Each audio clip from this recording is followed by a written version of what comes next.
Welcome. We are back. Today we are going to do drafters $3.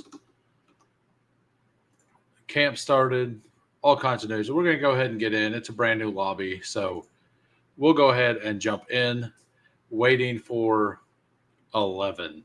So anybody who wants in or just showing up, you are welcome. What's up, Quill? Thanks for stopping in. I was just reading through Coach Peak Index, the stuff that came out today. Looks like Caleb Williams actually wants to be coached hard, which is extremely positive news in my opinion. Part of my questioning of him is it just never looks like he's fully engaged. In my opinion, it never looks like he's fully engaged in what's going on the field. Maybe that's just how his face looks. I don't know. What's up, Zero? What's up, Scott? Pepper Tony? Yep, Coach Peak Index is popping. There was apparently Debo is working extremely hard to get in shape, is what they say, which means one of two things, or maybe both. One of those things is that he obviously wasn't in shape, right? Or wasn't in good enough shape, which means he has to work hard to get into shape, which is good and bad, right? At least he's trying, but he also let it I sure did. I didn't want the clear winner to be on there, would anybody have voted for anybody other than Land Larison if he was on the poll? Let's be honest. Bears 4 times off-season champ, dynasty, absolutely. Who crew represent? This is a $3 on Drafters. If you're new to Drafters, you can always use promo code WHO for a 100% deposit match for up to $100. But yeah, I was hoping a new underdog contest came out today. Did that literally just come out? Okay, you guys are just asking. Yeah, because I looked literally 3 minutes before I popped on. Yeah, I'm going to assume that Zero's right, that the slow and fast puppy will come out. And then a puppy 3 will come out. I would guess that they're going to do some different styles of contests, though.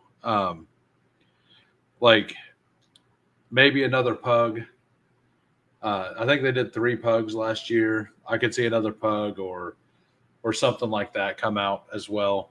Another 20 max, maybe another Pomeranian, like a $3 20 max or something. Because those filled in about a week, but that's still 20 drafts people get to do for $60. It usually fills pretty well. But I could definitely see them doing something like that again. I mean, I don't care if they do or don't. I just want them to stop releasing those kind of tournaments on Fridays or Thursday nights. I pretty much can't be involved in those if they do them then. But to be honest, there's enough stuff that I want to do, and I'm a little behind on my fill rate. So I don't know how many of those I'd be able to do anyway, because I've got 50 eliminators. I'm definitely going to do another 50. I'm also going to do at least 50 of the Superflex when it comes out on Drafters. My guess is they do another big Superflex contest here in not too long of an underdog. They've been filling pretty well. So I think Underdog will have a Superflex contest come out sometime this week. Also, I think that I could see tomorrow them dropping 2 contests or something. That's just all guess for me, but need to have a pit bull open at all times. I mean, yeah, something similar to that. Yeah, they need to have I think a 20 max. I think a lot of people like the 20 max tournaments. Like it's plenty of drafts. You get to do it, especially if it was a fast only. Like do 20 max that are no slows. I think that's the best way to do it. Or 20 max that are all slows. Like instead of doing a fast and slow puppy, I think making those contests all slow, all fast would be perfectly fine. That way you don't get like the advantage of slows and like or the disadvantage or everybody is going to be in the same time boxes that way. I think everybody has the ability to do those slow as well. So if they don't, it's kind of their fault. Caught a puppy 2 slow before it ended. Right now I have Puka, Jitty, McBride. That's awesome. They had a fast and slow puppy. Yeah, they did. It'll be interesting to see if Drafters does another $3 mini. They're definitely dropping a $5 Superflex, but the $20 isn't coming close to filling. Yeah, they made a big mistake raising it from $15 to $20. Like for me, like I like the Drafters application. I don't like total points as much as I know. Like I like the playoff format a little better, just because it's more exciting. It's not about like. I do agree total points is the best format for like who drafts the best teams. But it's way less exciting if you don't have anything within like 60 points of the top, and very few people have that at the end of the season. So and it would take something massive to happen in the last week at a 60-point disadvantage as well. So like I just think for excitement reasons, the other format is better. But yeah, I pretty much said I'm not going to do any of the $20. In my opinion, it should have went the other way. Like it didn't fill last year. Why not drop it to $10? I'm in the current $3 lobby, by the way. As you see, I'm in the one that's up right here. If you look at my screen, draft will begin with 5.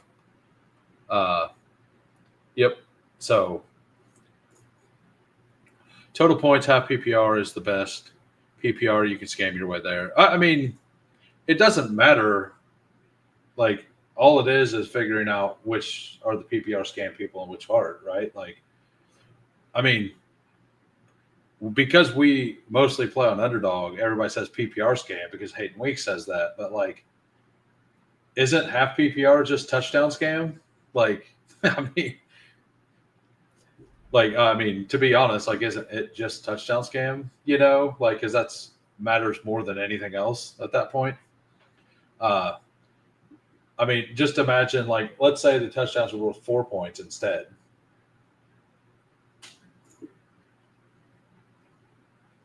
Oh, okay, yeah. For excitement and sweat factor. Okay, yeah. But yeah, like, I just think that the excitement, sweat factor stuff, like the tournament style is just so much more fun. I do agree that like the best overall team is total points. Like that's the purest form, but it is also, in my opinion, the least exciting form.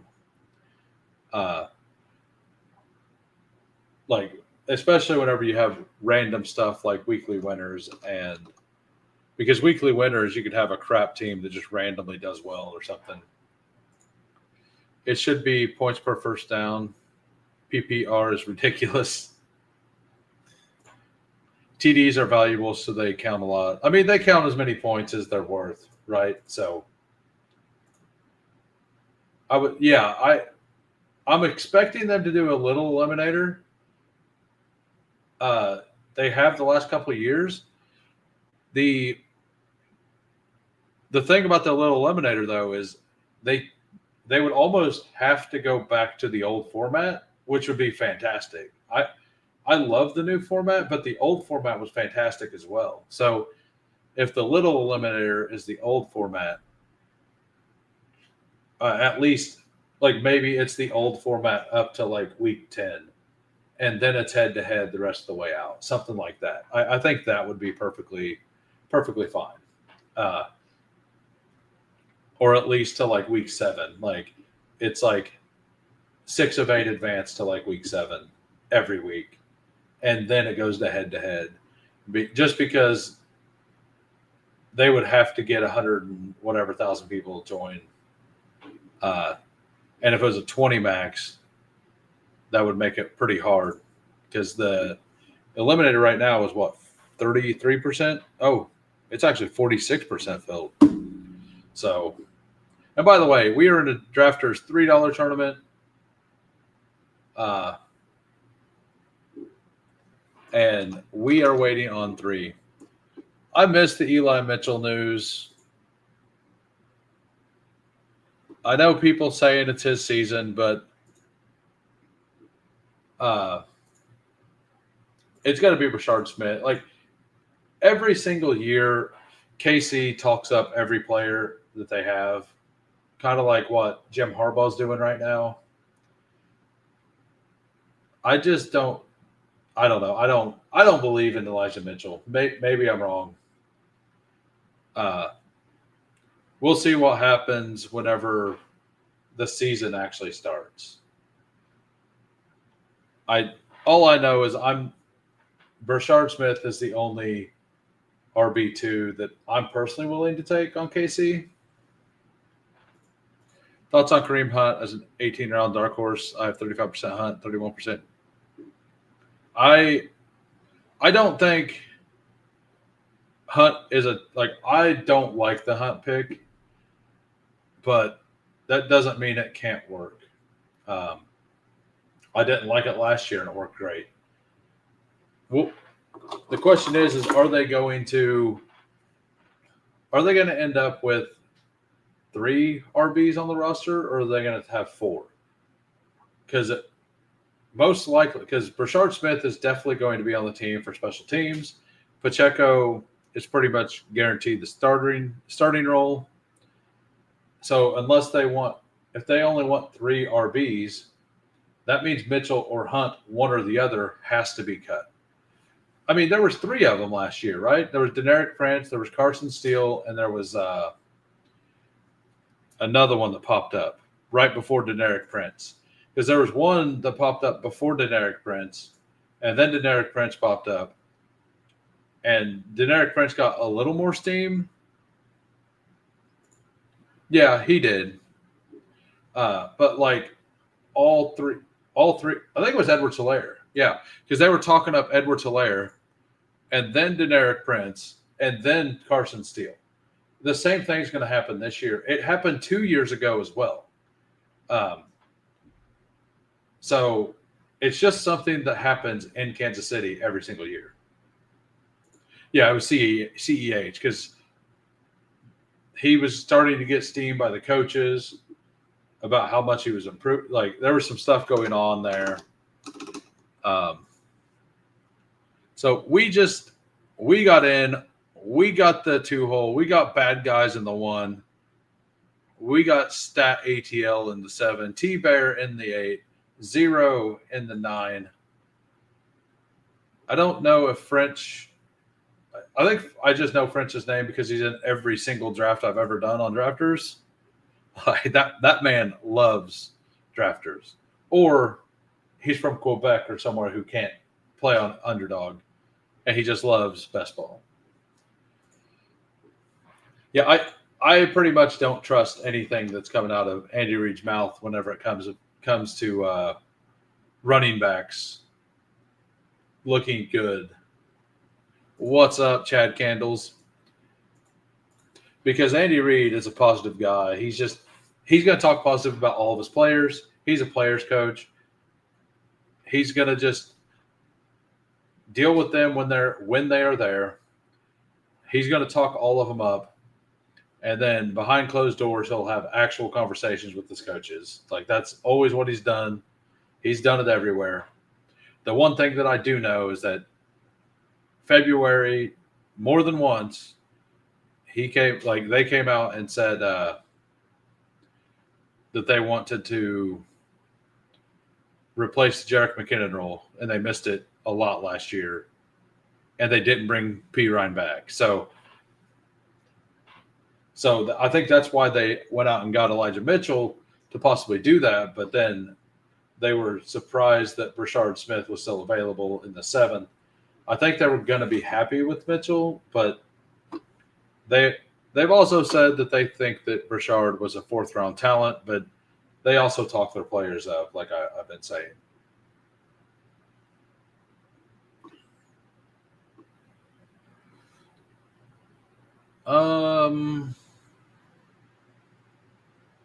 Yeah, we're gonna go JJ. I thought about it. I mix up BJ. I really like hero running back in drafters. I like having one RB in the first 3 rounds, and then building depth after that. But I really like Jefferson as well. So yeah, listen to Chad. He's a smart guy. Smash the like. We got 18 watching. We only got 9 likes today. So tomorrow, I haven't locked this down yet, but I think tomorrow I'm going to do. I might do some SBS, Spoiled Banana Society best ball.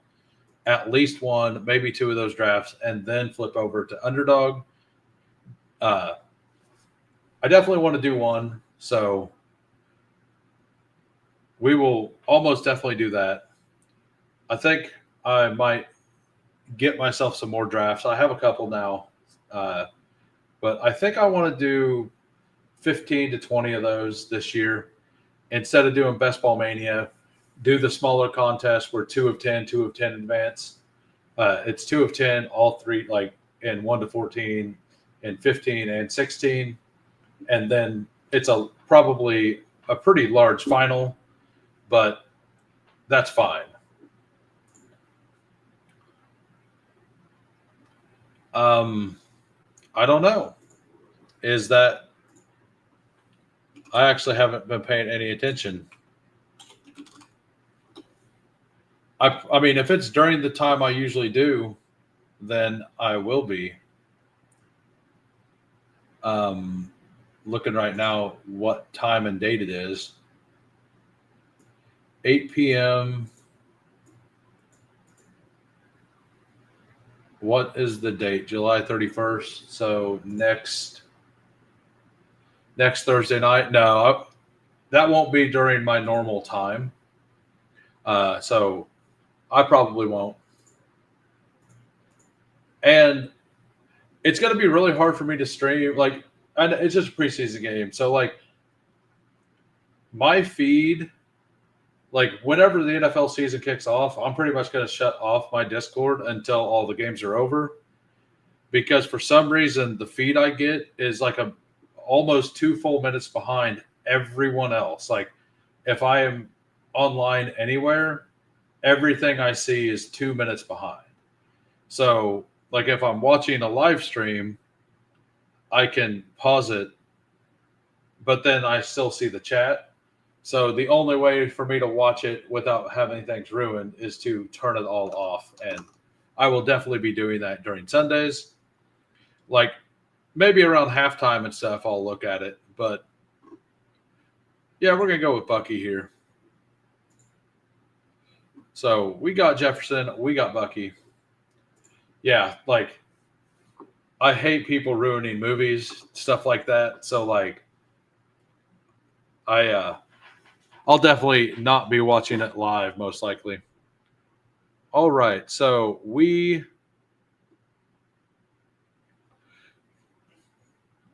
gonna go with T. Higgins here. I think T. Higgins should be closer to Ladd McConkey, AJ Brown, and them. It doesn't matter. It's probably because of where I live. I live I live a little further than 2 hours from any big city. But I think it's just that the feeds all come from major cities. So anybody in like a major city, this is my guess. get it a little quicker. And since it's got to travel that far for me, uh, stream each merchant, and it's like 30 seconds. Who's an RB2 you are not high on at all this year? Jalen Wright. I'm not in on Jalen Wright, like pretty much at all. For two reasons. Number one, if Achane gets hurt, I think it massively hurts that offense as a whole. I don't. Number two, Jalen Wright did not look good last year at all. Number three, their offensive line's not great. But if their offense is explosive like it was last year, it's going to be through the air with Tyreek and Waddle. And Jalen Wright might, and like Ollie Gordon could just be the RB2 by the end of it. I think. Yeah, that's agree. Big Caleb Johnson fan. I am not. I didn't think he's that talented. I think he was a merchant. So number one, I think he landed in the perfect situation for him. Now, we've been over this on my stream, but you're new, so I'll go back over it. I think talent-wise, he's not great. I think he was a merchant of having an excellent offensive line and their offense could not throw the ball at all, which caused defenses to just put 9 in the box. So he looked fast purely because he got, as soon as he broke the line of scrimmage, he was next to and just had to run the same speed as everybody else. So, yes, he looked faster because of that. And I don't think his subtle movements and stuff were that great. So, but as for a zone running team like Pittsburgh, he's like the absolute perfect guy. Kind of like Derek. He's like a budget Derrick Henry, right?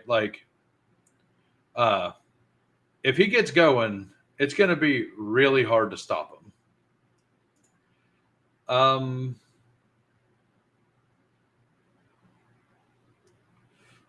I kind of think there's a huge gap between Kamara and the rest of them. So we're going to take Kamara there. It's full PPR on drafters. So we are going to take him on drafters specifically. I think he's a pretty big difference between Chuba, DeAndre Swift, and Connor. So he was the one. There was a bunch of wide receivers that I wasn't sure on.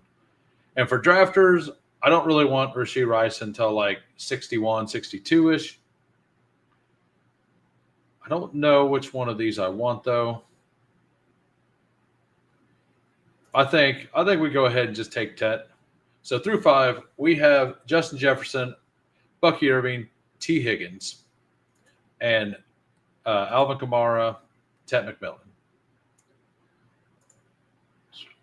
Right is literally Madison. Aaron and Arthur are about to unlock that. I mean, he did get the absolute nuts landing spot. I mean, he really did. So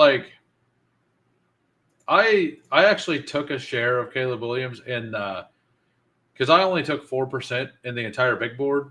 So I did the whole on a bigger board. I took a share of Caleb Johnson just in case he got a really good landing spot. And I'm really glad I did that because I think that if you're going to hedge somebody like that, taking them once or twice in one of your higher dollar if it's somebody who, if things go perfectly, they could really hurt you.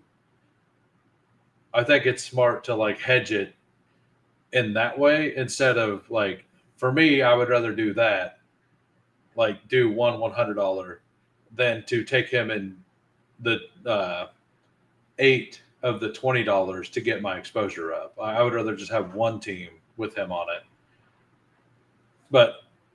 And then that's a mild hedge. Thoughts on Zay Flowers now that he was the thumbnail for? I haven't watched that today, I re-downloaded the game I played for a while and played it for like 3 hours today. Uh, so I kind of just chilled today. It was nice. I wanted a day kind of a little bit more to myself before the training camp season really picks up. Um, so that's what I did today. I just it's also why I haven't had a guest yesterday or today, and probably not tomorrow. The guest I was supposed to have last Thursday, I think we set up this Thursday instead. Something came up for them. So they missed my message back on the stream. So we got that worked out. He's not really the type of back at Rogers likes to play around. Yeah, like he's also I don't know how good he was at pass blocking. Maybe Steve knows, but we know Jalen Warren is awesome at pass blocking, right? Like we know he's really good at it. All right, so some of the news right now is Steph Diggs. Steph Diggs fully healthy. We kind of seen it, but he is starting. Maybe not fully healthy, but he's starting training camp. Uh,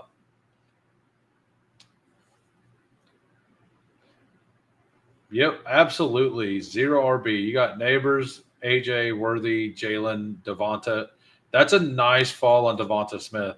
I almost just took him instead of Tet. I really like him this year as well. So I think Godwin's going to fall quite a bit. I don't know how much he should fall.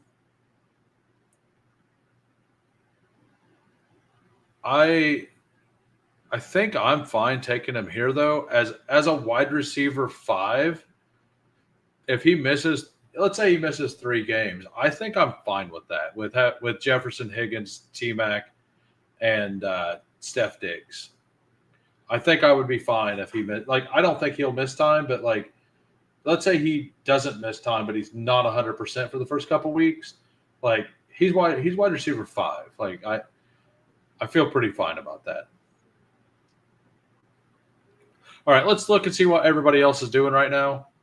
We got T Bear, Chase Brown, Kyron Williams at 32, Puka, Evans, Flowers, Debo, Jaden Reed, Debo, supposedly working hard to get in shape. We just went over stat ATLs.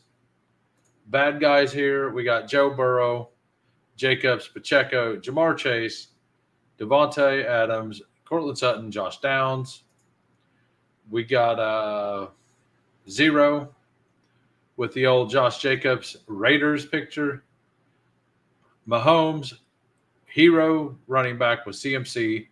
Brian Thomas, Marvin Harrison, DJ Moore, Rashee Rice at 57. I think that's kind of where I'm fine taking him because we don't know how many games it's going to be.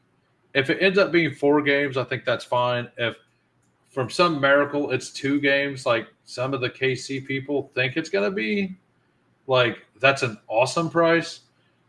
If it's the 6 or 8 games that the doomsayers think it's going to be, then it's a terrible price, you know?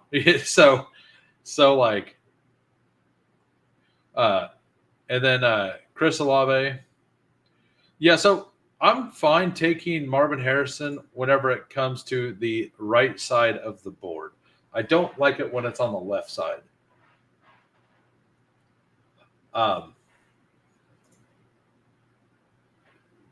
Yeah, it really would be.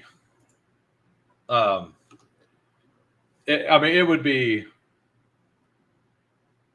would be a complete,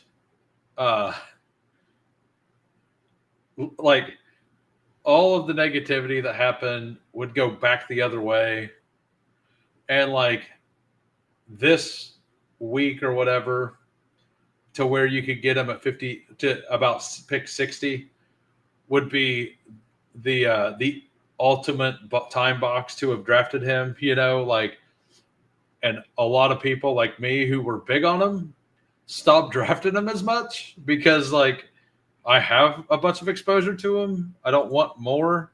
that could absolutely cook me still. You know, like now at 60, I'm still in. Just because we don't know how many games yet. I expect it to be 4. 6 is also likely. I mean, I guess 5 could happen, but in total points, it is a bigger deal for sure.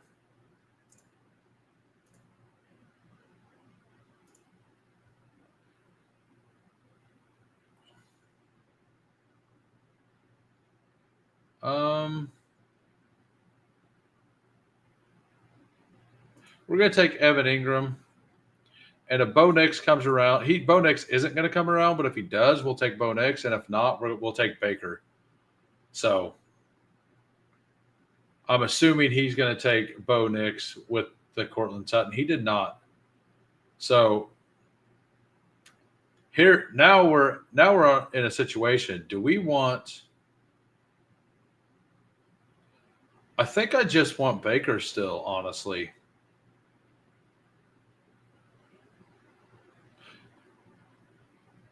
Yeah, we're gonna go with Baker. Um, I do like both of them, but I think Baker was a better click for me personally. All right, so we go up here. I'm still trying to figure out how to mess with this to make it look good. So ADP 60 is about where I began to get interested, but in my own drafts, he's been going well. On underdog, he should go like between 50 and 60. On drafters, I think between 55 to like 70, anywhere in there feels like I think he'll actually, if it comes out to be in 6 games, he'll probably end up at like 70. On underdog, because the all the money is won at the end, and everything's not just 1/17 of the volume. He's he's still worth more because he has the ability to spike in those last weeks. So like you're taking a if you can get him there, you're taking a quote super team, right?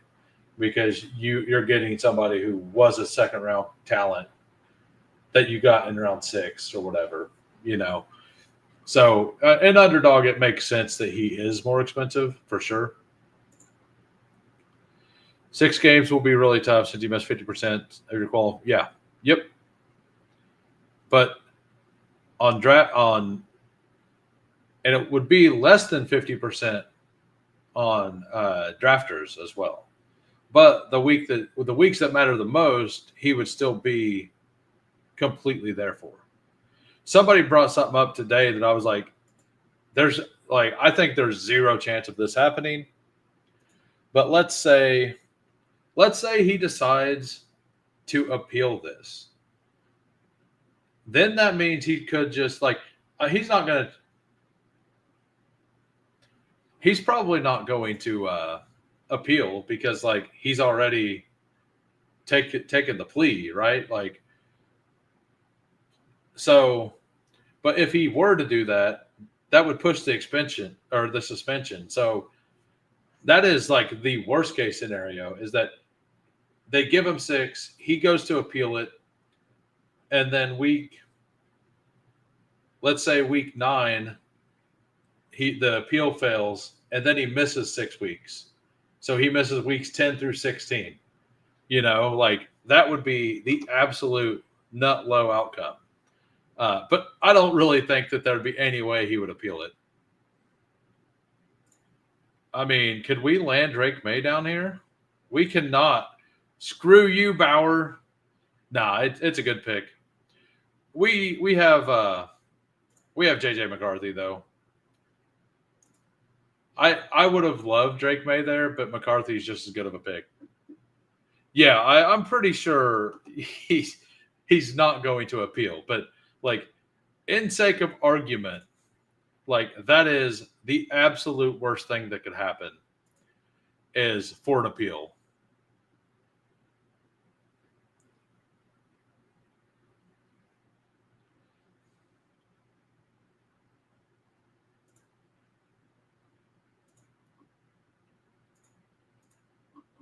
All right, so I got to scroll all the way to the top to hit this button to get that to work. Got it. Yeah, but like we're just talking about what is the worst thing that could happen. Yeah, that's what I was saying. It's somebody was saying maybe he appeals. I'm like, I feel like I feel like the plea deal is pretty favorable for what could have happened if he actually went to criminal court, yeah, or whatever level of court that is. I can't. Okay, yeah, like I'm pretty sure that like if you ask 100 people if this is a fair punishment, like 99 of them are probably going to be like, it feels a little weak, like as a fan, like as somebody who has a lot of exposure to him, I'm like, I'm okay with it. But it could have been much, much worse, I think. You would know, he would know a lot more. I'm just kind of guessing. How does it make you feel that Steve left his sister's stream to come kick it with you? Is she streaming? I know that the Fanspeak was streaming earlier with I don't know his name, Astyre or something. But they were doing a stream earlier. Oh, what channel is she on right now? Well, he's got to deal with her every sibling showdown, so he probably welcomes. Like I welcome a break from talking to my sister sometimes. I don't need to talk to my sister all the time. I had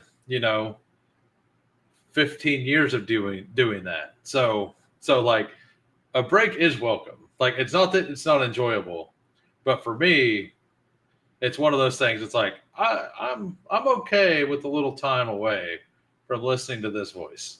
you know. uh, do I not call it exactly with French three? Nice. Yeah, does he auto draft everything? DFS Army daily fantasy rankings. Nice. All right, so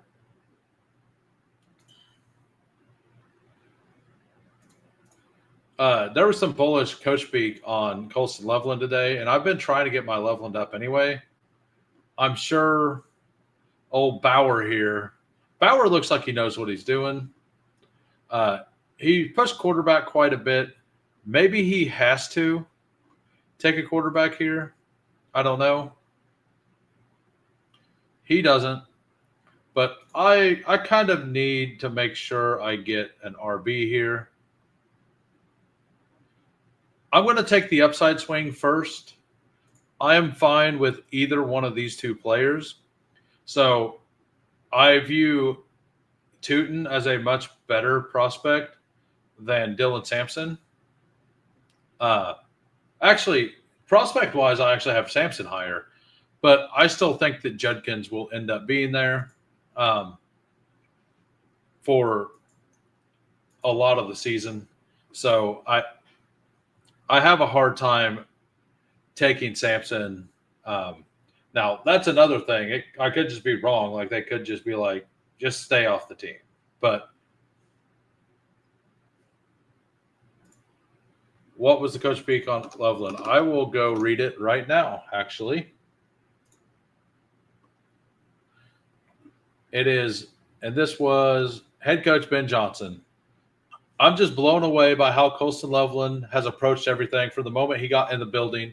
I don't think there's a guy I saw in the building more this summer than him. He's attacking the rehab hard. He wants to be a factor this fall. So he's like, that means that he's putting in the work to get healthy. They knew he was a little hurt. So like, that's like for somebody who's yelled at all of his wide receivers about effort, or at least a couple of them, it feels pretty good that he's like, hey, this guy's awesome. He shows up when he doesn't even have to practice, like just rehabbing, stuff like that. I'm paraphrasing here, but considering that Ben Johnson has like almost like Dennis Allen light vibes at times, that feels like a very bullish comment to me.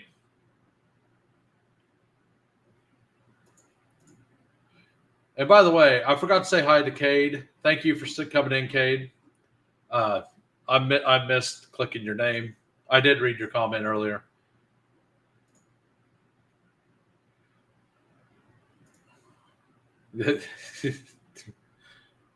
That's great. Yeah, so we will be doing another drafters $3 after this.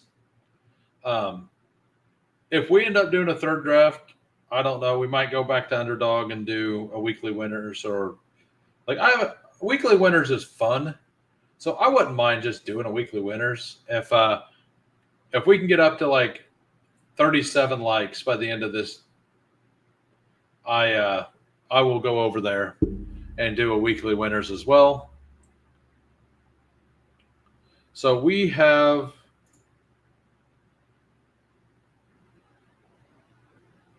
I think we need a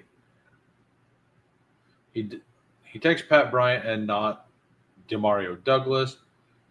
We're going to go ahead and take Wan'Dale just in case.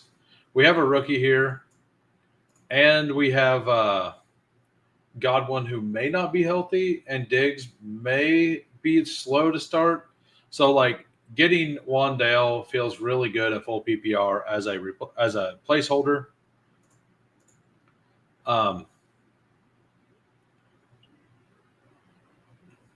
I definitely want a third quarterback on this team, but we're going to go ahead and take Roschon. I will just take one of the Colts guys at the end, probably. I don't think I'm going to need it stacked. I might just take Tyler Shuck with one of the next two picks. I have Kamara. Why are people busing DJ with the routine? Yeah,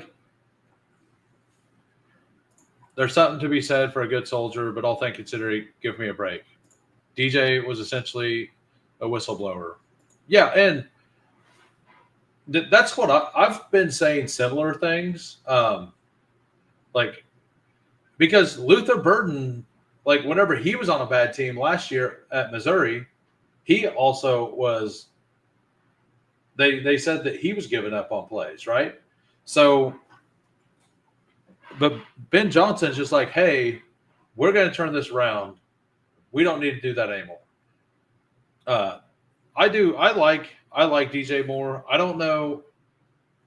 I'm a little worried just because I do think they essentially took Luther Burden out of panic, but like it is a fact that he's there, and unless we think Caleb Williams is going to throw for like 4,300 yards, like it's going to be hard for DJ, Rome, Burden, and Loveland to all hit right at their ADPs. But I think Loveland's the one that's most mispriced.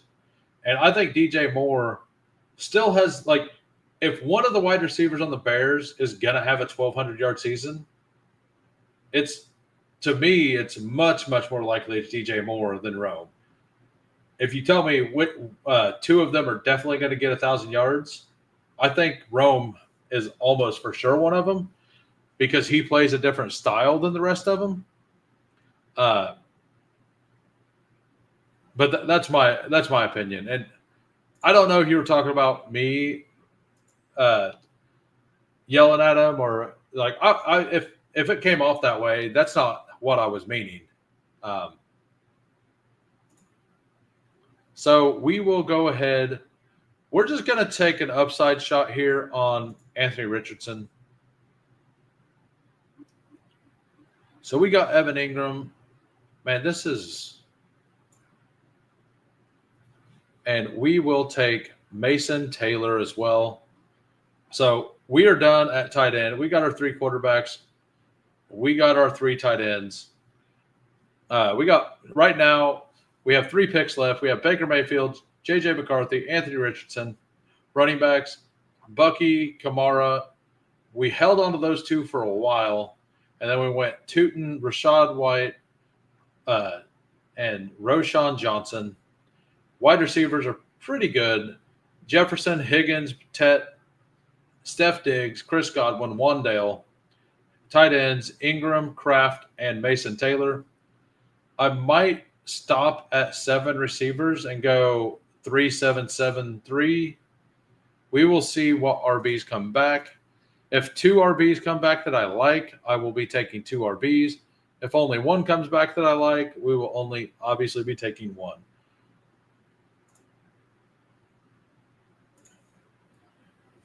Rome has no dog, huh?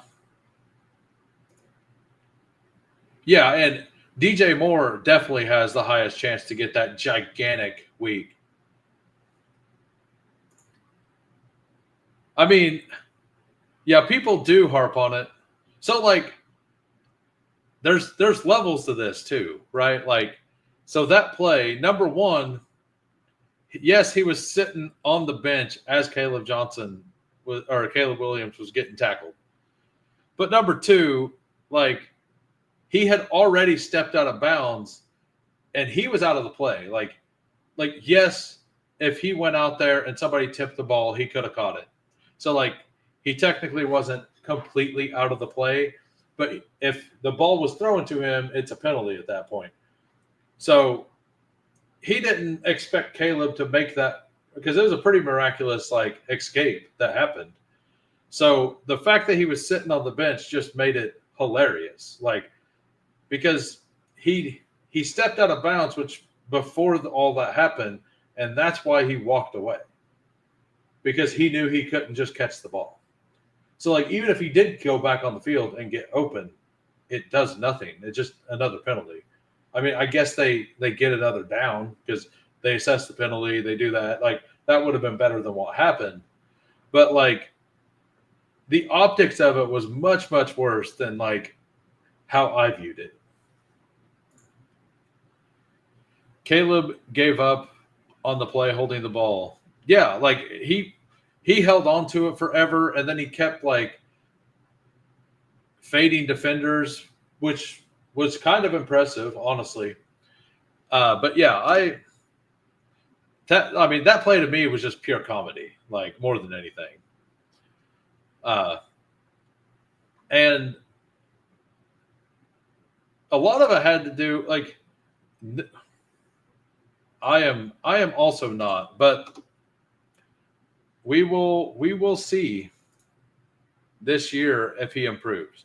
Like I'm not saying he has to be great this year for him to like become good, but he has to look a lot better than he did last year. They will have a pretty good offensive line, and they will have an offense that Ben Johnson put together.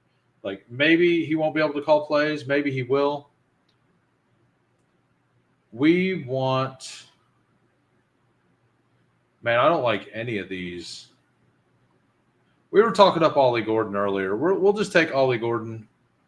I don't love this RB room, to be honest with you.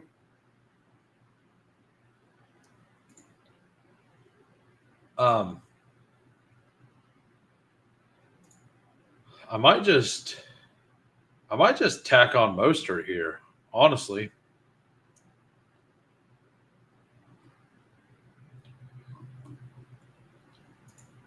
I don't know.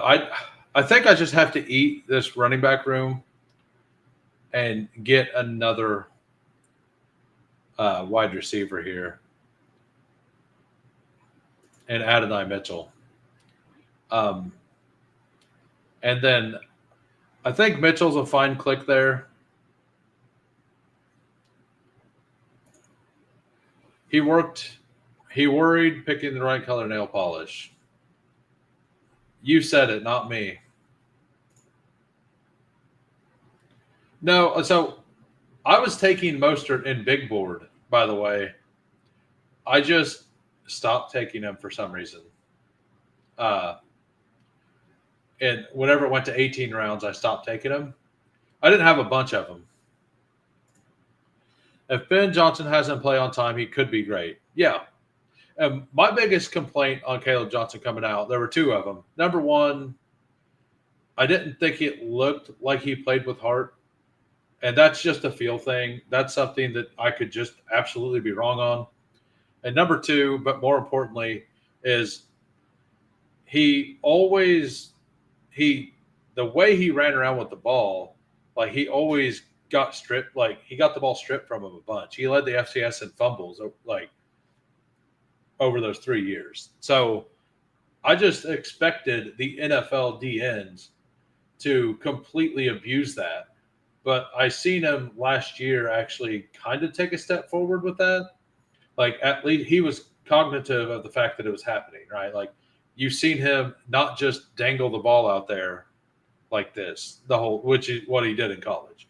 So like that was one of my biggest negatives on him was that, and just the fact that from afar the effort looked not great, but that's something that I'm not in there listening to him. I can't hear what he's saying to the coaches. I don't know any of that stuff. I think I just take a 7th RB here, maybe. I don't know. I don't love this. I honestly don't love this team. I think it's fine, but I don't love it. So anybody who wants a review, say something in the chat. I will quickly go over every team that wants a review. I kind of think ETN makes sense here. I feel like that's enough wide receiver capital that I just take the running back. All right, so a rare build, a 3-7-7-3. We got Baker, J.J. McCarthy, and a home run swing on Anthony Richardson at 191. RBs, Bucky Irving, Alvin Kamara, Bayshaw Tootin, Rashad White, Roshan Johnson, Ollie Gordon, Trevor Etienne. Wide receivers, Justin Jefferson, T. Higgins, Tet McMillan, Steph Diggs, Chris Godwin, Wandale Robinson, Adonai Mitchell. This team, like the story is the first 4 weeks, it's a little slow, but still competitive, and then it crushes the last 10 to 13 weeks. And then tight ends, Evan Ingram, Tucker Kraft, Mason Taylor. If I were to change anything about this team, I probably would have taken an RB where I took Mason Taylor, and then at the end of the draft, taken a different tight end, and then flip. Because I think if I would have taken a better RB over Gordon and Trevor Etienne, I would have felt fine with it. And then I could have flipped the Trevor Etienne pick into an 8th wide receiver, and I would have liked it a lot better. So it's not my best draft. I made a mistake. I love Mason Taylor as a player, so getting him 10 picks past ADP just feels good to me. But I had a decent amount of capital there. I didn't really need it. I just think that he's always a value at that pick. Zero wanted a review. All right, so I don't love it either. Yeah, no, we all draft bad teams here and there, like we do. At least I do. And I don't think that was a bad team. It's just it's not a great team. Always happy to get outside opinions on any draft. RBs go way earlier in total points. They do, yes. So, you basically need to get the wide receiver 1 and the RB 1, on the season if you possibly can. If that's possible, you kind of need to do that. Last year, you pretty much needed Jamar Chase and Saquon Barkley to be at the top. And So you just have to hit the nuts, basically. So 3-6-8-3. Patrick Mahomes, Trevor Lawrence, Russell Wilson. Russ is probably an awesome pick in this format. If he gets 8 games, that's worth it. He went extreme. He went very heavy into the hero RB.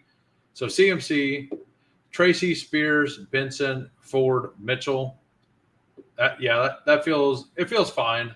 It number 2 is weak, but like all it takes is for Pollard to go down or Scatterbo to not be good or Connor to go down, and that team, like that RB room looks pretty fine. Wide receiver is probably going to be nuts.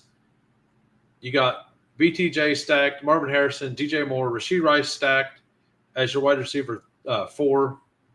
Olave. So you basically have 4 guys to get you through Rashee Rice's however long the suspension is. And then the double stack, triple stack with Kelsey, Alec Pierce, Coker. Likely's a good spike week guy. And Theo Johnson, like that man, I don't know if you guys seen the picture. He is absolutely ripped this season. No, this is a better team than mine probably. I mean, I don't love Jerome Ford or Elijah Mitchell this year, but like they're fine picks where they go. And you got Ford after ADP, which is rare since he's going up right now. So yeah, I like it. We'll go over T-Bear since he's here. We'll just go over everyone who's talked. 3-6-8-3. Bo Nix, Jordan Love, Aaron Rodgers, RBs, Chase Brown, Kyler Williams, Isaac Rendo, Austin Eckler, Tank Bigsby, Keaton Mitchell. Wide receivers, Puka, Evans, Flowers, Debo, Jaden, Golden. So the double stack. And I like the Golden Reed double stack quite a bit.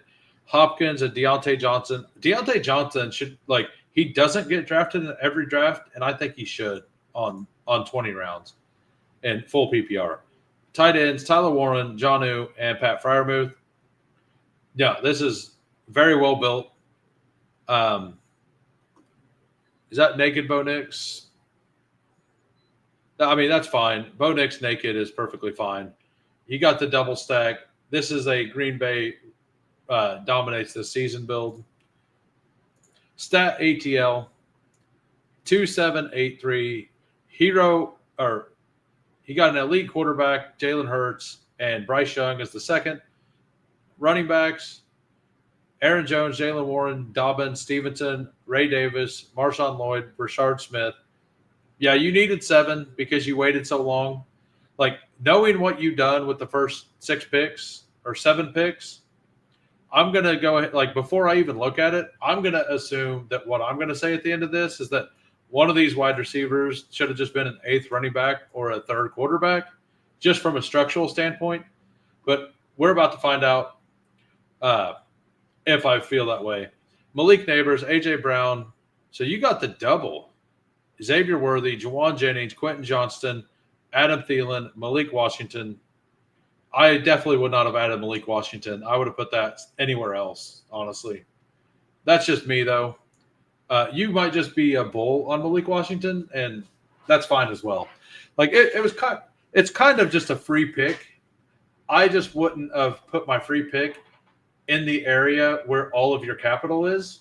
I would have went somewhere where either you could shore up a 3rd quarterback. I know you're very against the 3 quarterbacks with an elite. I think it's fine if you take one real late. There probably wasn't even one there, so I probably would have just taken a shot at RB. And tight end, Britton Strange, Arroyo, and Sanders. That absolutely could work. No, it's a very solid team. I just would have thrown the Malik Washington capital elsewhere, but it's the last pick. It's hard to argue with it. If your last pick gets you points at all, it's a win, right? So it's just going to be hard for somebody to get into that one. So that's my. So we only got one in the queue. We are jumping in the $3 right now. Anybody can join. Go ahead, gamble scared. he doesn't. Gamble's too scared to draft with us. He knows what's going to happen if he drafts with us.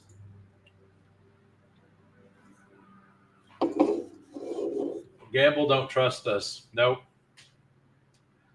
Gamble says we're bad neighbors. Did you know that, Al Boogie? He said we're bad neighbors. It's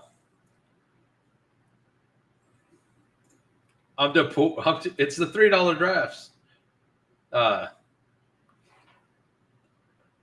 Hey, no problem, man. I just have a few people that watch. I don't mind going through teams, and by no means are my reviews like near as good as other people's. Like, it's just an opinion of somebody else who loves best ball, right? Like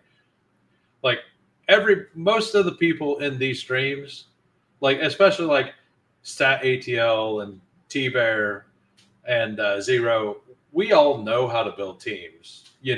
Like it's just like every once in a while you get somebody new who is like Mark Cox is he's newer to best ball and he's learning, so like you can see some things there that are a little different, but yeah, like I don't think I have any right to like punish other people's teams over themselves. Like I did okay in one of my 1,000 drafts last year, like does that make me like a genius at it? No, it just means that I have an opinion. And that's why like when other people criticize my teams, half the time I agree with them and the other half I just dismiss it. Like I don't let it offend me because everybody thinks these teams should be built differently. And like if you have, like for me, I'm okay taking a third quarterback with an elite because if you get a single, let's say like Jalen Hurts misses 2 games. If he only misses 2 games and 90% of all the people who take Jalen Hurts don't take a guy, and one of those 2 games is the week that he has that your other guy has a bye on, like now you're just taking a 0 and you could have had just a naked quarterback in the 17th round that could have prevented that. Like, I'm not saying you need to do it every time. I just think that mixing those in kind of makes sense. Like, with an elite quarterback, I'm 50-50. Or it's more like 70-30. On total points, I'm more likely to put a third quarterback on it than I am an underdog. But if any quarterback falls past ADP, past like pick 150, I kind of just throw them on and throw a little backstack on them, or like add a Tyler Shuck and Juwan Johnson, something like that. But that's just the way I like to play it. Doesn't mean that I'm correct. So Stat ATL gets the 1 hole. T Bear is in the 5, 0 in the 4. I think they were in the last draft possibly as well. Kai is in the 11. Steve at the 9. I got the 10. Is this I don't know. D Dowling. KRP. Yep. I do not know the rest of them. If you were in here, hey, we only need 2 people to click the button. 1 person to click the button. Look at that. Time to just sit here at 11 of 12 and just watch this clock go down to 2 seconds. And once it hits 2 seconds, that person's going to click the button. Be like, thanks, guy. Thanks a lot. 0 doesn't take zeros. I love 3 quarterback with an elite. Yeah, like, and the reason why I don't mind mixing it in is because there will, like, especially with like Jaden Daniels, who went out of 2 games last year. Like Jalen Hurts also, he missed 2 games last year. Like Jaden Daniels played in all of them, but he missed time in 2 of them. And Jalen Hurts didn't play in week 17, I think it was. So like, it just increases your floor if the elite is going to miss just 2 or 3 games, because they could just still be the guy you needed in like 7 of the other weeks, right? So I think that there's an argument both ways. Like if he gets hurt, you're toast. Like, but not all injuries are the same either. Like if the sharp market is against 3 quarterback with elite, it's good to mix it in. You can outbuild the trash drafters who do it randomly. Yeah, yeah. And I kind of just try to mix all the builds at like I want all kinds of things in my portfolio. Like yesterday, I built 2 4 quarterback teams on Underdog, and like the first one was by necessity. And you guys watched it uh, because I got completely boxed out, which is partially my fault because of the receivers I drafted. Um, but the second one, like I got 3 stat quarterbacks, and I had Ted McMillan, and then Bryce Young was just available at 185. So, uh, like, are you gonna pass Bryce Young at 185 if you have Ted as a third stack or a fourth stack, or are you gonna be like, okay, like the rest of my team looked good. I didn't take a quarterback until uh, round 11, I think it was. I took one in round 10. I took one in round 10, 111, and 113, I think it was. And then Bryce Young was still there at 185. It's like, so I had things going on.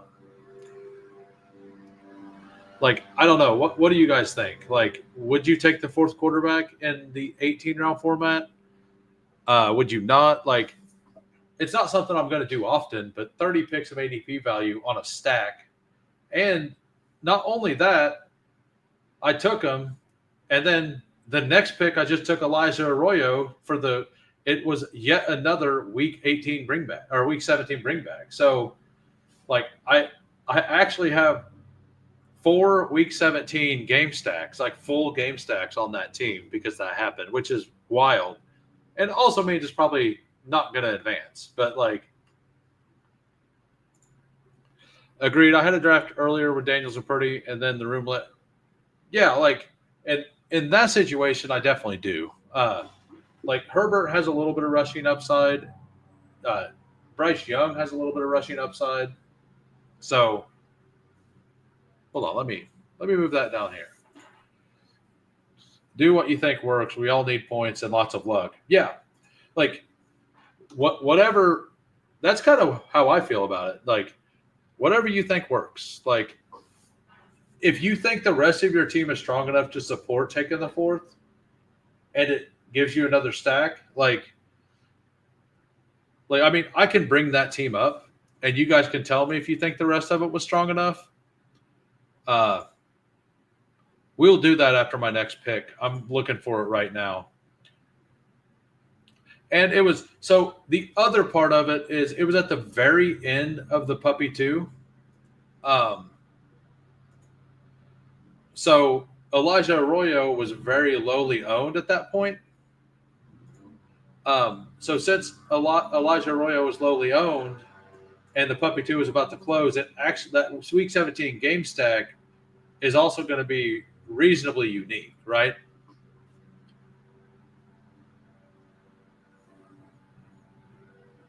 So that's kind of why I went with it. I don't know.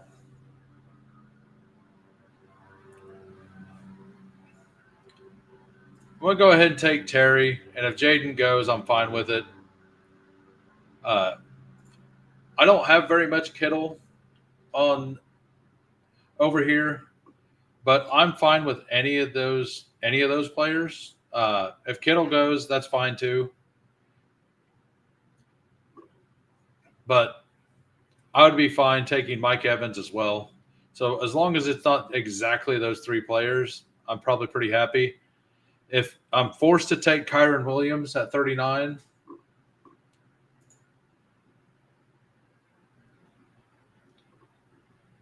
I need to change my rankings. I forgot to click ADP there. Yeah, Hampton's like the best pick in this area, though. Like, I love the Hampton pick. So yeah, we most likely land the Jaden Daniels, and if not, we get George Kittle. So,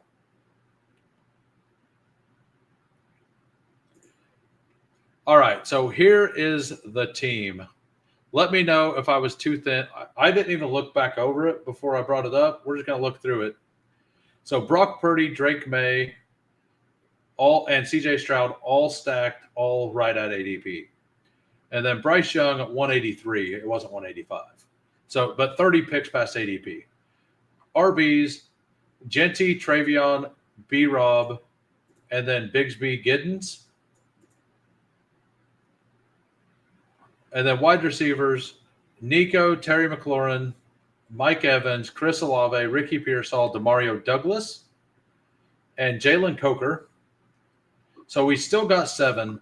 Like, the tight ends are weak on this team. The tight ends, Tucker Kraft, Jake Ferguson. I guess I didn't end up getting Arroyo. I think maybe I was planning on it, and he went before my pick.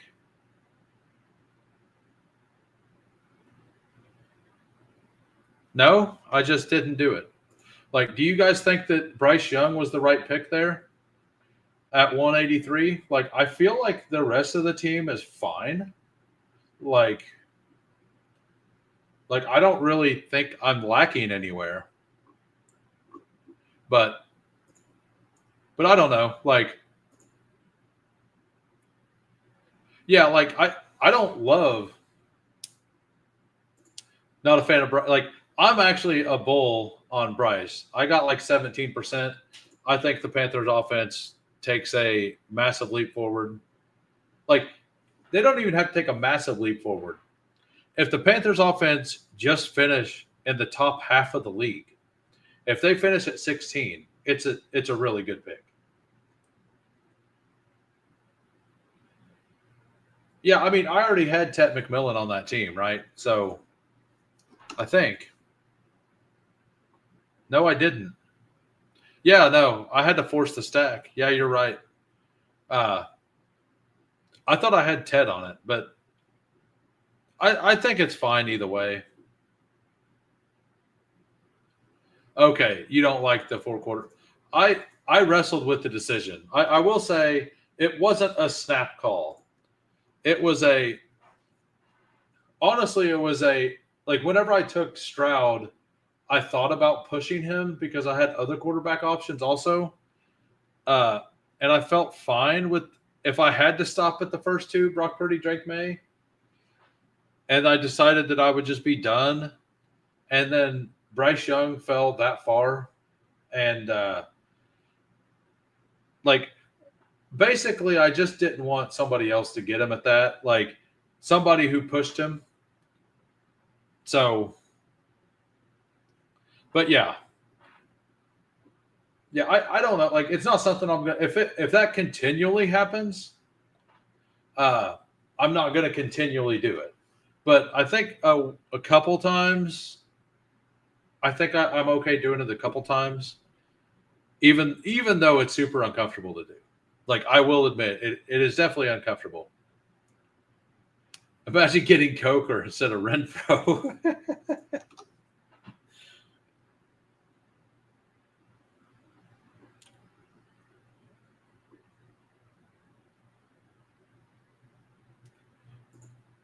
I'm going to go ahead and take if Rashee Rice makes it back to 63, I will take him.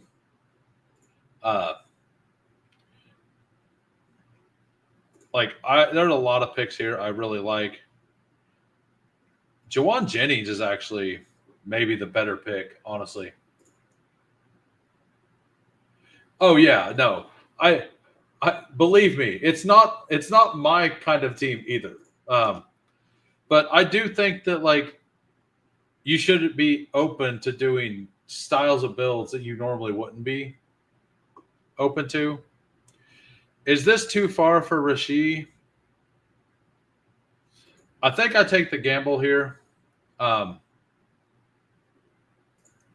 Who knows? Bryce might give you a big week to push you into the playoffs if others have a bad week or miss 2 weeks. Yeah.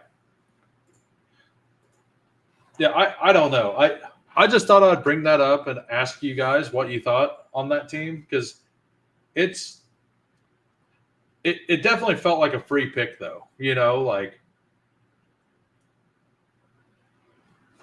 and there's no playoffs here.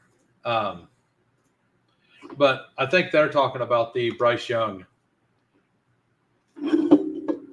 the Bryce Young pick, since I brought that up, and I do agree, it is a Raymond Zani type team. And by the way, that's like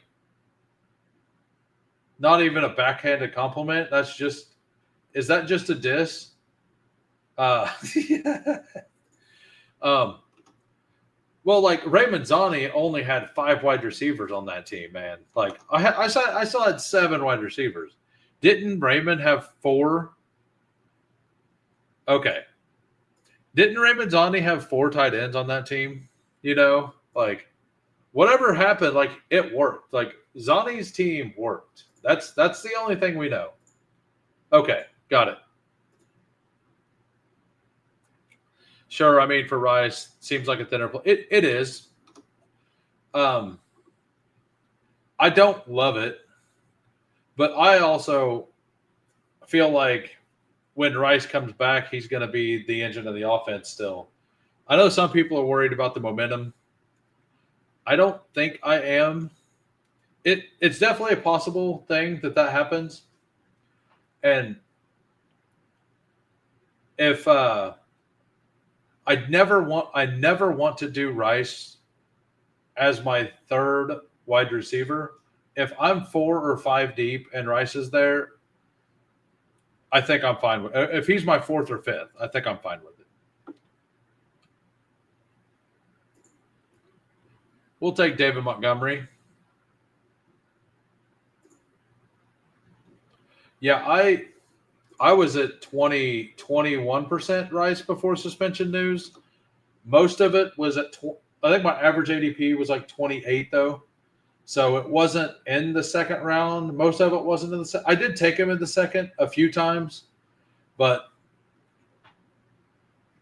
and I never did it in like BBMs. I only done it in the time box contest where like I never took a Rashee Rice share, and I was never going to in the second round in BBM. Yeah, like I'm not going to take very many shares of him in this time box. Yeah, we're going to go ahead and just take TJ Hawkinson right there. Addison feels like if I thought Addison was going to be here, I would not have taken Rice. Addison is just purely a better pick than Rashee Rice. Like Rice at 63 and Addison at 87. Addison at 87 to me is just flat a better pick than Rashee Rice at 63. I will just type in Rashee Rice into Google and you'll see probably like it's the thing he done last year in February, and then he took the plea bargain finally. I love Hawkinson this year. Feel like I'm on an island. I don't know what my percentage on drafters is, but I will look it up on Underdog real quick. I think I'm at like 12% on Hawkinson.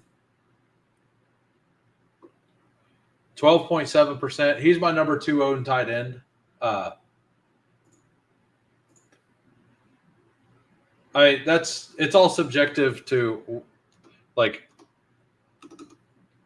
I mean, just look it up and then you tell yourself if you think what he done was bad or not. Like I think it was really stupid is the one thing that's for sure. It was definitely stupid. It was also probably bad, but it was definitely stupid. I don't think Addison's suspension could possibly be more than 3 games. Like I don't think it's possible for it to be more than 3. Yeah, and it might just be 2 because he got the wet reckless, which is not a DUI, and DUI is an automatic 3 game. So I believe that's how that works. So getting it down to the wet reckless charge means it's not a DUI, which means there's a chance it's not 3 games. If I've heard everything correctly, and when I looked into it myself, that's how I read it. But I'm not a lawyer. I don't know. Ask Chad Candles tomorrow on his stream. If you are not subscribed to Chad Candles, who was in here earlier, give him a follow. He streams every morning, sometime around 8 a.m. Eastern. I usually wake up in the middle of a stream and pop it on. It's a good watch. I bet the over gets suspended for something else.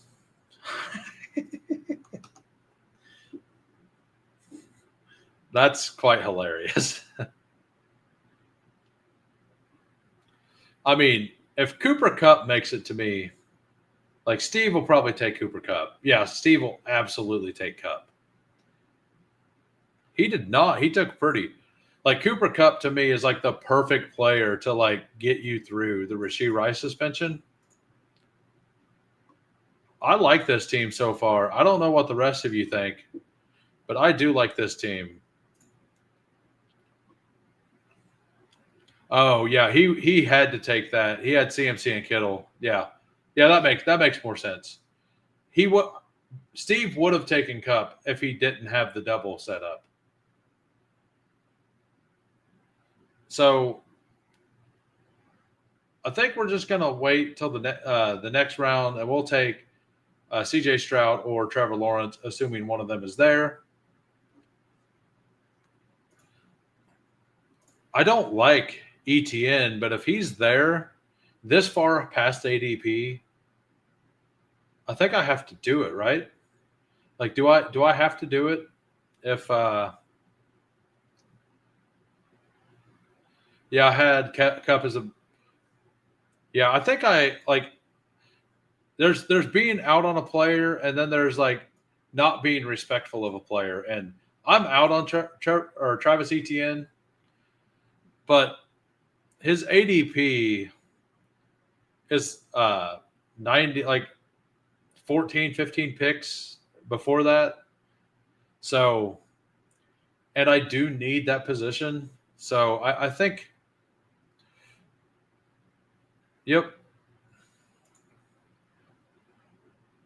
Yep, we have 3 by week 8 quarterbacks. But you know what? Or we have 3 by week running backs. But ask me if I'm scared. The answer is a little bit. Like honestly, the answer is a little bit. I just have to get somebody who's gonna have a role week 8. I know a guy. We'll see if one of those guys is available to me at 135. I bet they are. One of them might be available to me at 154, but probably not.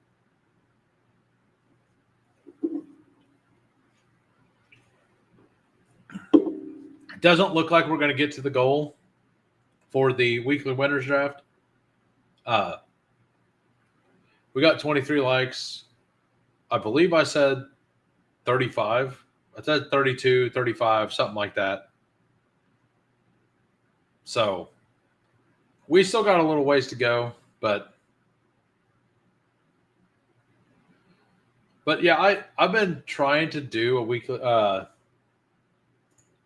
some drafters content once a weekish. Now that they've set me up with a promo code, I feel like since I have one here and I don't on Underdog, like I should. I mean, I have the same one everybody has on Underdog, right?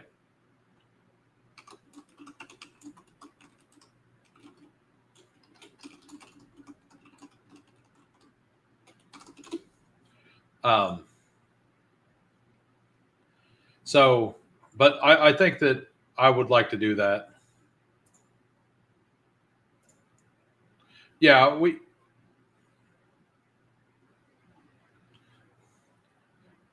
Tim. I mean, that was the entire reason he was so cheap last year, is because everybody thought it was going to happen last year. But yeah. I mean, I guess if JJ McCarthy just wants to fall all the way to me with Hawkinson, I think we just do that, right? the Addison drafter gets an absolute gift, though, right? Like, I think this is the Addison drafter. No, the Addison drafter also passed on him. Boku.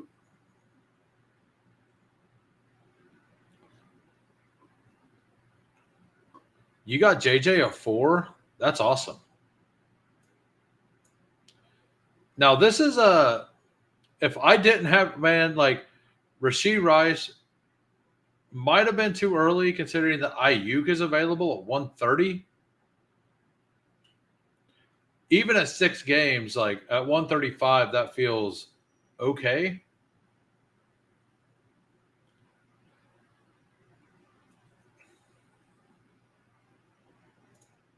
If Sharp, yeah.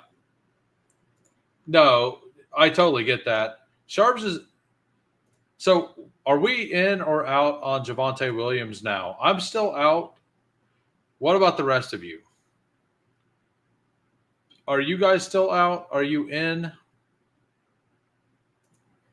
What do you guys think? I'm just going to take a random share of Kincaid here. I don't take a lot of Kincaid, but I do try to click him here and there. I'm on the out on Blue and on Miles, a little and on Javonte. So all of my Javonte shares have been in the 140s. I'm okay. I think I'm still there. I think if he's at 140 for me personally, I'll take him. I've got 1 or 2 shares at 150 on Javonte. So I don't think that that's true. I still think that it's possibly going to be like, I don't think the starter's on the roster still. Like, I think it could just be Tank Bigsby or something. Anybody. Heck, it could be Kareem Hunt. Like, maybe Kareem Hunt gets cut from KC. Elijah Mitchell stays there. Kareem Hunt goes and replaces Zeke from last year. Yeah, I think that's the right way to play it is whichever one's the cheapest, just grab them.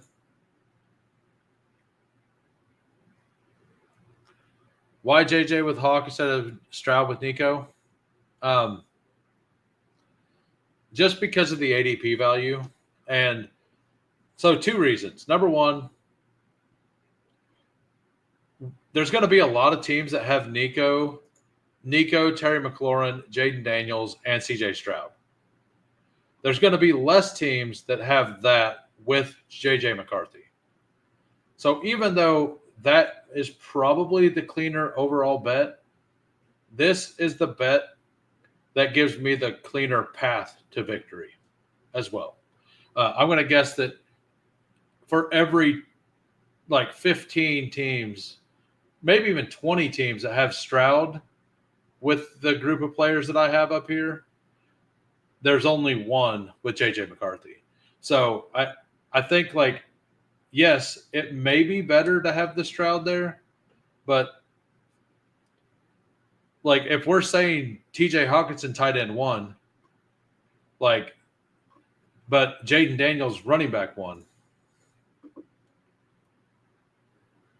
Misclick. I just want the ADP value there because it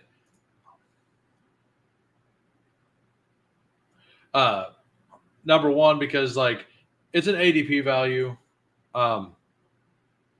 And Stroud sometimes randomly will fall all the way back to 154. I'm not saying that he would have here, but I mean, if nobody wants Kyle Williams, I'll take him. Let's see what Steve does. Trey Benson here by week 8.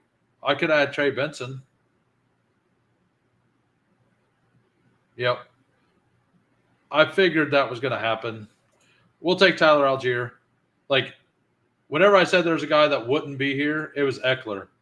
I have the Jaden Daniels stack, but Steve is also a Commanders fan, and him and I both love Eckler, especially in full PPR as a player. So I was pretty positive he was going to take him. And the fact that He took Dylan Sampson 136, which is an absolute steal. Um, but Eckler will help him get to that point to use him. And yeah, we'll take Kyle Williams as well at 159. I like it. I instantly click Stroud there. I need to stop. Why did you click Stroud there, by the way? Like that's my question. Why what oh, okay, you got Christian Kirk. Got it. You got old slot demon. Never mind. I miss Kirk whenever I seen that. Yeah, you had zero chance of pushing Eckler. Like you knew it. And I knew there was like an 85% chance that you were taking Eckler at 153, knowing that I had Jaden Daniels next to you. Like, we knew how that was going to play out, you know?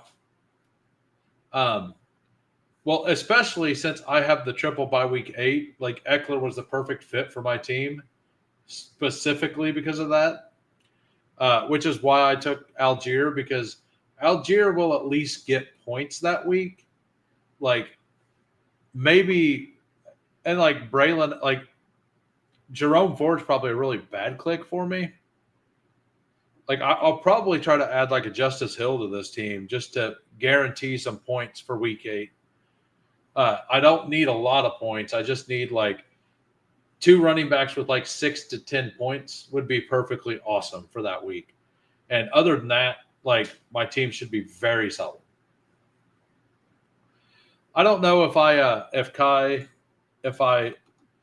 if it makes sense what I said with McCarthy, why I took McCarthy. But that's kind of the thought process through it. I have a ton of CJ Stroud with Nico. I think in pre-draft I had like 21% Nico or something. So I ended up with a lot of Stroud there.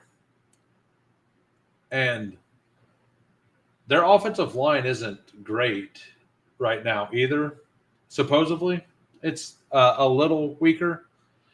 Yeah, so we still just at 27 likes. If we can get to 32, I think I said 32, I will switch over to Underdog and we will do a weekly winners. Decided to pull Sampson in this. I want more exposure. And I'm willing to pay the price. I think I'm just out on that. Like I will buy the dip on Judkins, but I'm not going to get into the bidding war on Sampson. Because like there's only one scenario, and in my opinion, there's only a single scenario, or there's 2 scenarios, and they're both low probability for Sampson to be worth the 136 pick. But maybe I'm a little harsh on that. Yeah, we're taking Rico. How are you calling out the pick number like you're a shopper at an estate sale where everything's 50% off? What exactly do you mean? Like me calling out the pick number? What do you mean? Is it something I'm passively doing that's like maybe on the spectrum? Like I don't know. Just curious, like, and maybe it's to practice for Bestball Jeopardy, because I am in the Bestball Jeopardy tournament. Our date got pushed back to the 6th, and it doesn't help as much here because the ADPs will be different.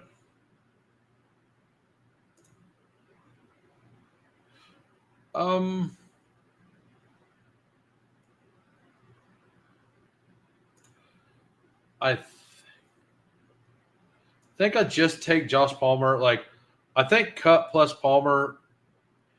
Like Kyle Williams may not start the season off really hot. Travis Hunter may start slow. So I think Cup, Palmer, Nico Terry should be plenty to get me through the Rice suspension. And then we have Hunter and Kyle Williams to like really get points at the end of the season. So assuming that we get like we're still mildly competitive by the time Rice is available, this wide receiver room should be absolutely cooking. The running back room, however, I definitely need some firepower. Definitely need a high upside RB still, in my opinion. Nice. I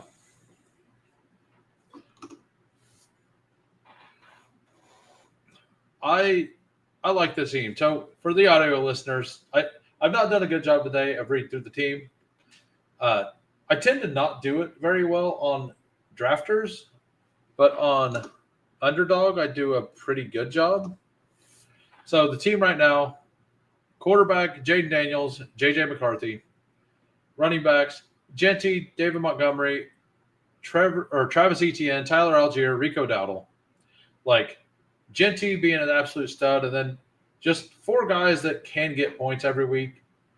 Wide receivers, Nico, Terry McLaurin, Travis Hunter, Rashee Rice, Cooper Kupp, Kyle Williams, and Josh Palmer. Like that, this wide receiver room feels awesome. And then tight end, TJ Hawkinson and Dalton Kincaid. This will probably be a 2-7-8-3.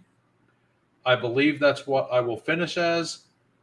I definitely want to RB next.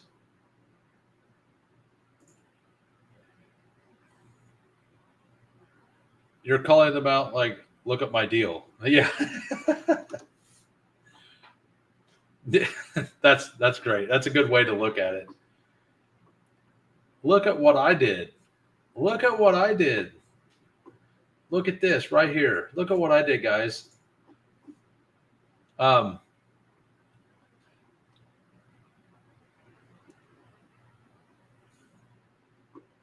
was hoping to pull up Taj Brooks. I haven't fact checked this yet, but I believe that shocker. What's his name? Zach Moss got put on NFI or something today. I think he did. So, like, we kind of expected that.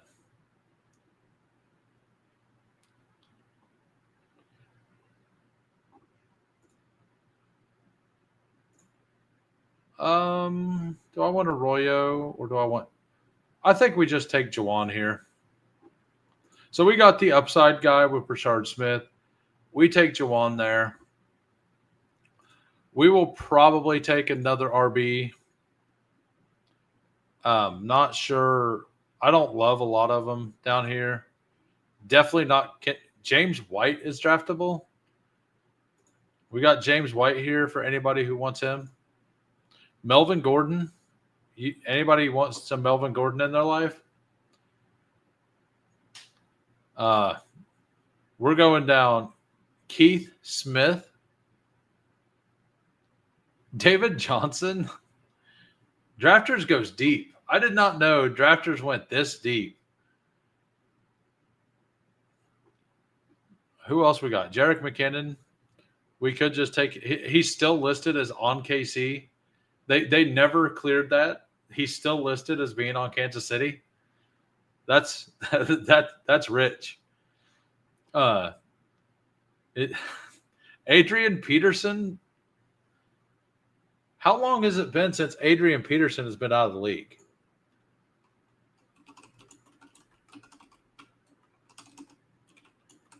I'm looking it up right now. So 4 years. Oh, he has not officially retired, but stated in May 2023 that he would retire if not signed by an NFL team in 2023. So he apparently is not officially retired. I did not realize that. Sony Michelle.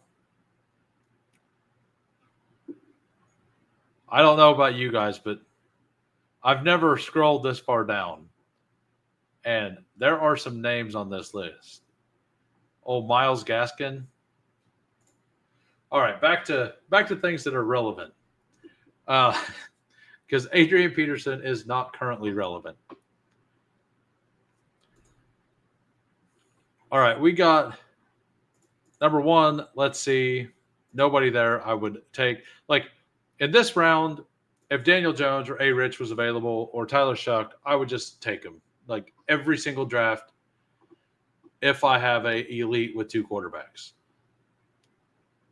Not on this one. So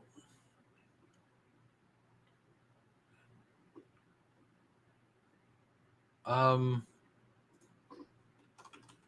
Kendre is available. Sweet. That's who I was looking for.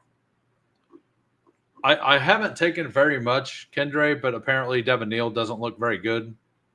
So I think mixing a share or two in on him kind of makes some sense.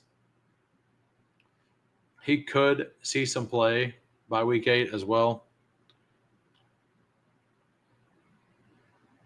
What wide receiver do we want down the list? I think another upside guy, so like a Savion or an MVS.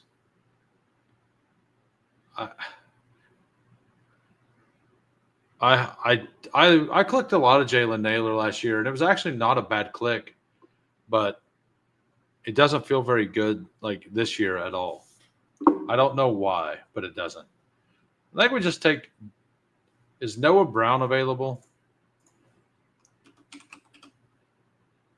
If Noah Brown's available, we'll take him. All right, we will go ahead and take Jalen Lane. So the team, a 2-7-8-3.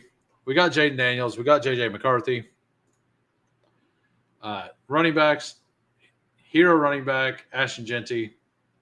And then David Montgomery, Travis Etienne, 3 by week 8s. Tyler Algier, Rico Dowdle, Brashard Smith, Kendre Miller. Wide receivers, Nico, Terry, Travis Hunter, Rashee Rice, Cooper Kupp, Kyle Williams, Josh Palmer, Jalen Lane. Tight end, Hawkinson, Kincaid, Juwan Johnson. I like this team a little better than the other one. I think this one's really solid. As long as I can get points week 8, I feel good about the RB room. I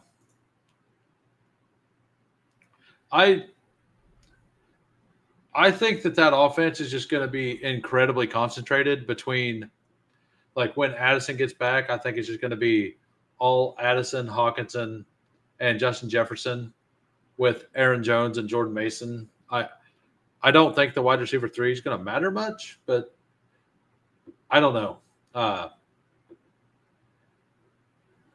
I do think that they're going to try to run the ball a little more.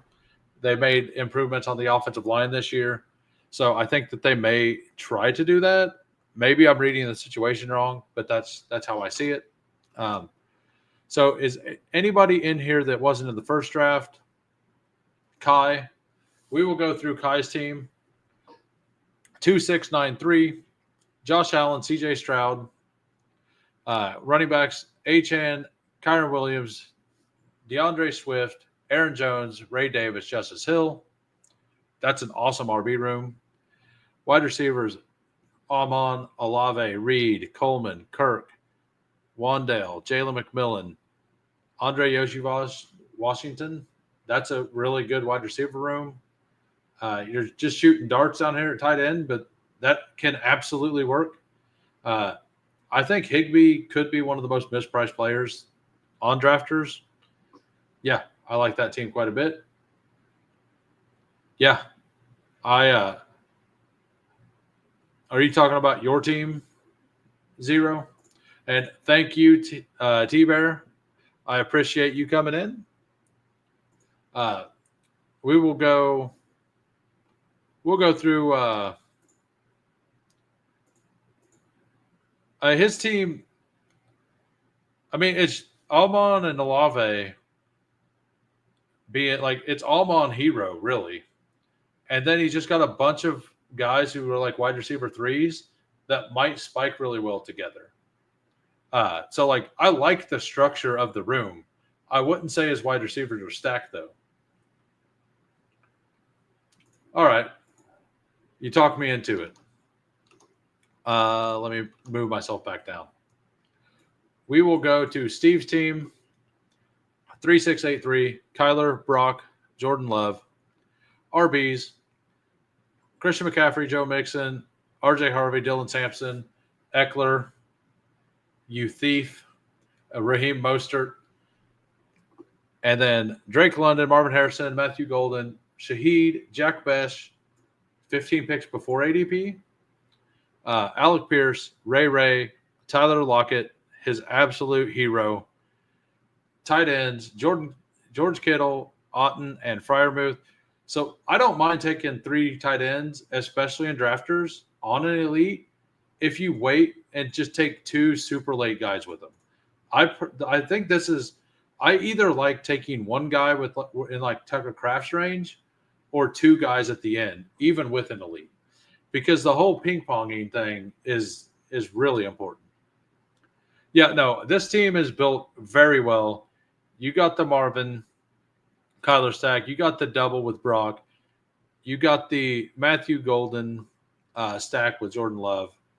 Like every position is very deep, very well built. Like there's not really a hole anywhere.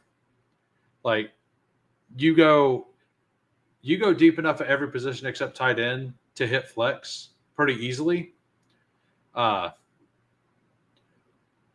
So yeah, I love that team. We will go with zeros. Steve says, I originally wanted Kittle and a mid tier, but once it didn't work out. Yeah. Okay, so you think it the exact way that I was explaining it. That feels good. Means that we're either both super sharp or both really wrong. You guys get to decide. We got a 3683 here. Caleb Williams, Dak Prescott, Russell Wilson, Breece Hall, Caleb Johnson, Zach Charbonnet, Garindo, Bigsby, Will Shipley. I like that room. That's structured really well. I'm trying to get to where I like Caleb Johnson. I want him to be at pick 73 to 78, like where you got him. His ADP being at 70, I know it's just it shouldn't matter that much to me, but it really does. It really, like all the teams I've got Caleb Johnson at 75 plus, I love. And every time I take him before pick like 72, I feel bad. Maybe it's just maybe that's just me. So wide receiver, Justin Jefferson, Garrett Wilson, DJ Moore, George Pickens, Rome Odunze, Ayuk. This is the absolute perfect room to bring on along an Ayuk. Like you are very stacked at wide receiver. Like you have no reason for him to need to be healthy until like week 8. Like, and that's like absolute worst case scenario, right? Like he's not healthy till week 8. Then Slayton and Coker. That's an awesome wide receiver room. Like just really good. I do like adding Slayton and Coker because Ayuk probably does miss time. Like he probably won't be there for Jefferson's bye week or DJ Moore's bye week. So making sure you have a 5th solid option here. And you double bye week on DJ Moore and Rome Odunze. So yeah, that actually makes a lot of sense. I like how that worked out. And then Travis Kelce, Elijah Arroyo, Cole Kmet. Kmet could be really good at the beginning of the season. He could just end up. I do think they'll use some 2 tight end sets. No, this is a very well built team. I like it quite a bit. I don't love Travis Kelce at all. I don't know. Like I don't know if you've seen I know it's training camp, but like the video that came out today of him, Like, he looked really slow again. And Andy Reid was already talking up how he looked good. So that doesn't bode well, in my opinion, because he did look dust at the end of last season. T-Bear, 2-5-10-3. Jalen Hurts, Aaron Rodgers. Went with the extreme hero quarterback. Saquon Barkley, Jonathan Taylor, Tony Pollard, J.K. Dobbins, Quinshon Judkins. Perfect context to add a Judkins in.